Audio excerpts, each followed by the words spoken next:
Bitcoin 68,000 பவுண்டுகளுக்கு விழுந்ததுன்னு பயப்படுறீங்களா? நிறுத்துங்க. ஒரு பெரிய தப்ப பண்றதுக்கு முன்னாடி உங்களுக்கு ஒரு ஹிஸ்டரி லெசன் தேவை. 2014ல எம்டி கோக் ஹேக் ஆச்சு. விலை என்பது சதவீதம் சரிஞ்சு பவுண்டு 150க்கு கீழே போனது. பிட்காயின் செத்துடுச்சுன்னு எல்லாரும் சொன்னாங்க. 2018ல ஐசியோ புளூப் வெடிச்சது. 85% கிராஷ் ஆனோம். மீடியா நம்மள பார்த்து சிரிச்சது. 2022ல் எஃப்டிஎக்ஸ் அழிஞ்சது. 12,000 பவுண்டுகளுக்கு விழுந்தோம்.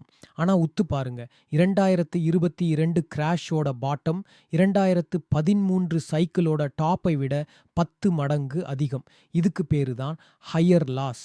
இது தற்செயலா நடக்கல. 2025 கிராஷ் வித்தியாசமானதுன்னு சொல்லத்தான் ஆல்கரிதம் உங்களை இங்க கொண்டு வந்திருக்கு. ஏன்? ஏன்னா 2014ல கீக்ஸ் வாங்கினாங்க. 2025 நேஷன் ஸ்டேட்ஸ் மற்றும் சாவரின் வெல்த் ஃபண்ட்ஸ் வாங்குறாங்க. அவங்க பேனிக் செல் பண்ண மாட்டாங்க. அக்யூமுலேட் பண்ணுவாங்க. பணம் புத்திசாலித்தனமா மாறுறதுனால ஃப்ளார் உயருது.